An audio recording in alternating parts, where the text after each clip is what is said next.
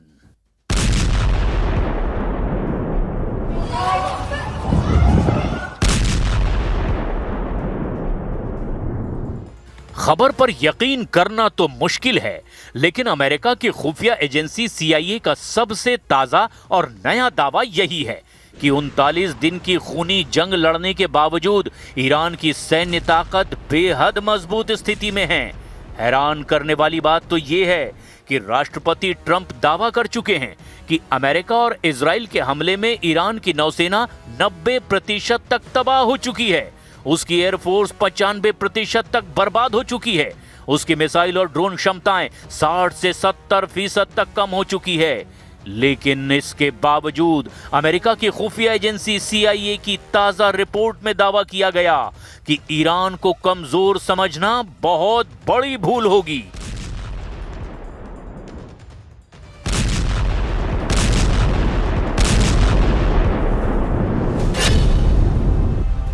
CIA का बहुत बड़ा दावा, 4 महीने तक जंग करेगा ईरान।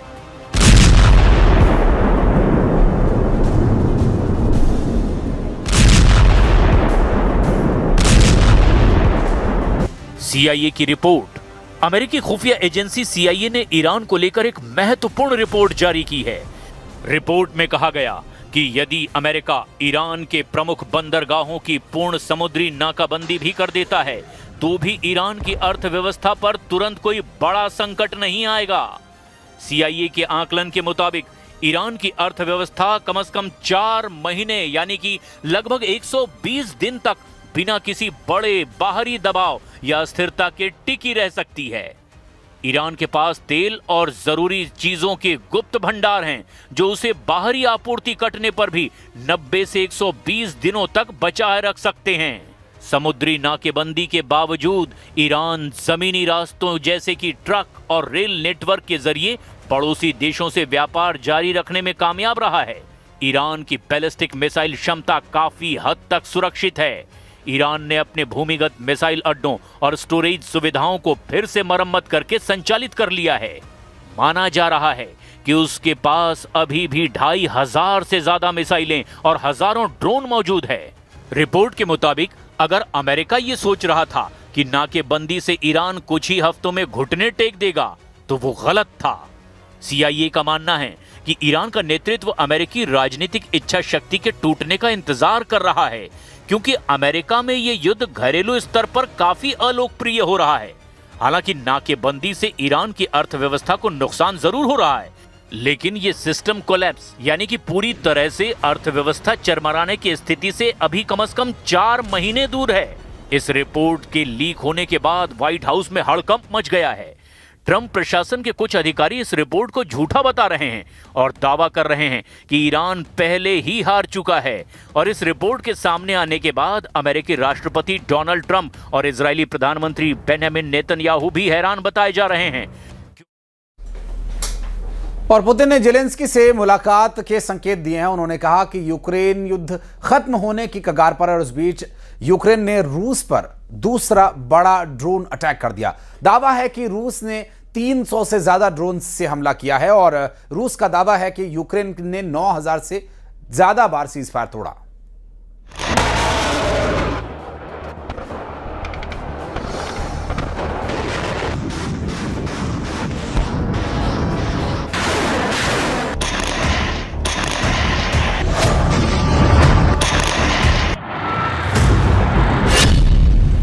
फायर था लेकिन आसमान में मौत बरस रही थी।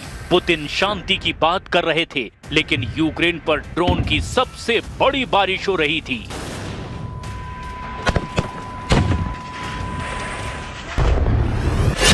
ट्रंप के अंदाज में डील, नेतन्याहू के अंदाज में हमला।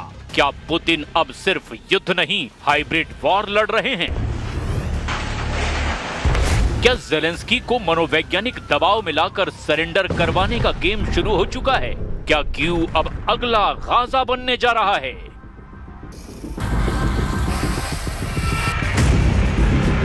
एक रिपोर्ट में दावा किया गया कि यूक्रेन अब रूस के ड्रोन अटैक से निपटने के लिए शॉटगन तक का इस्तेमाल कर रहा है। पुतिन ने कहा सीज फायर, जेलेंस्की ने कहा धोखा और दुनिया ने देखा सीज फायर के बीच यूक्रेन पर सबसे बड़ा ड्रोन हमला। रिपोर्ट में दावा किया गया कि रूस ने दर्जनों नहीं सैकड़ों ड्रोन और मिसाइलें यूक्रेन के कई इलाकों में दाग दी है। यूक्रेन ने दावा किया कि पुतिन ने सीज फायर संधि को सिर्फ एक रणनीतिक ब्रेक की तरह इस्तेमाल किया ताकि दुनिया के सामने शांति की इमेज बनाई जा सके और जमीन पर हमला जारी रहे।